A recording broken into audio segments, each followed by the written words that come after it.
रात का अंधेरा छाया हुआ था।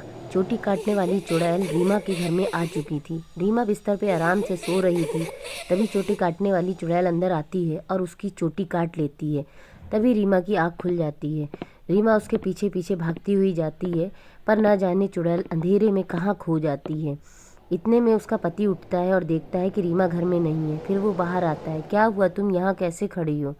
तो रीमा बताती है कि अरे मेरी चोटी काट ली, चोटी काटने वाली चुड़ैल आई थी और उसने मेरी चोटी काट ली। मैं उसके पीछे आई पर वो पता नहीं कहाँ चली गई। वो कहता है तुम तो ठीक हो ना, चलो कोई बात नहीं, चलो घर चलते हैं। अगले दिन सुबह में गांव वालों को ये बात सब बताते हैं जाके कि रीमा की चोटी एक चुड़ैल ने काट ली।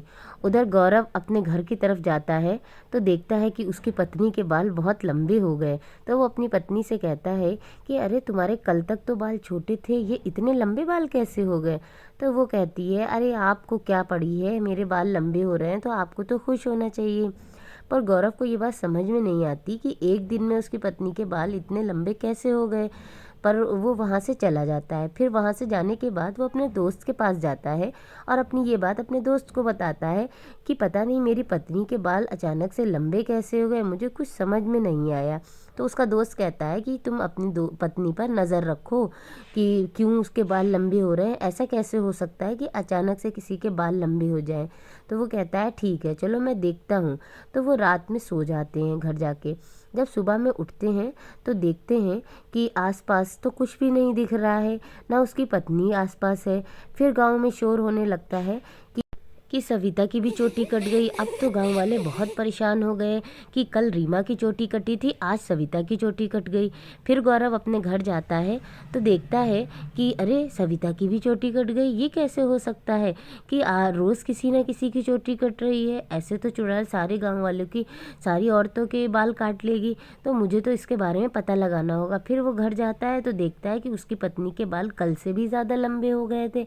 तो गौरव पूछता है कि अरे तुम्हारे बाल आज तो कल से भी ज़्यादा लंबे हैं, ऐसा क्या तुम कर रही हो अपने बालों में, मुझे समझ नहीं आ रहा। तो वो कहती है अरे आपको बड़ी फिक्र हो रही है मेरे बालों की, लंबे हो रहे हैं ये तो अच्छी बात है, जाइए आप अपना काम करिए। पर उसको रहा नहीं जाता, उसे समझ में नहीं आता कि ऐसा क्यों हो रहा है। उधर गाँव वाले भी चर्चा कर रहे थे कि ये चोटी काटने वाली चुड़ैल कहाँ से आई है, रोज़ किसी न किसी के बाल कट जाते हैं, आज भी एक औरत के बाल कट गए, तो ऐसा कैसे हो सकता है। गौरव सबकी बातें सुनता है, फिर उसे समझ में नहीं आता कि मेरी पत्नी के भी बाल लंबे हो रहे हैं। फिर वो अपने दोस्त को सारी बात बताता है। तो उसका दोस्त ये कहता है ऐसा तो नहीं है कि तेरी पत्नी ही चुड़ैल हो जो सबकी चोटियाँ काटती हो और उसके बाल लंबे हो जाते हो।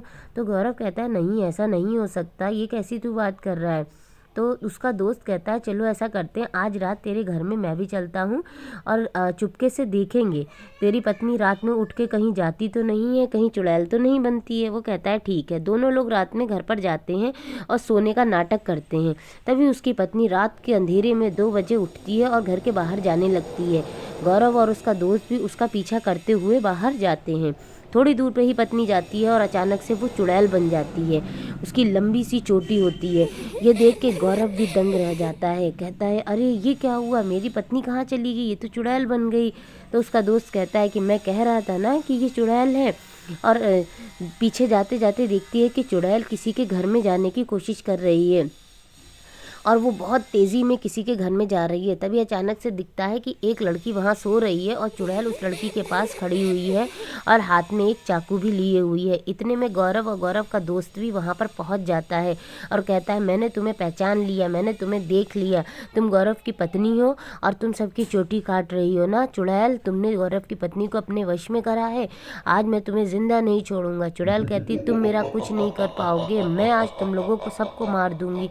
इतने में गौरव का दोस्त जाता है और हाथ में एक चाकू लेके आता है और जल्दी से उसकी चोटी काट देता है। जैसे ही उसकी चोटी काटता है चुड़ैल गौरव की पत्नी का शरीर छोड़ देती है और वो देख के सब खुश हो जाते हैं और चुड़ैल भी वहाँ से चली जाती है। गौरव की पत्नी अपने असली रूप में आ जाती है। गांव वालों को भी चुड़ैल से मुक्ति मिल जाती है।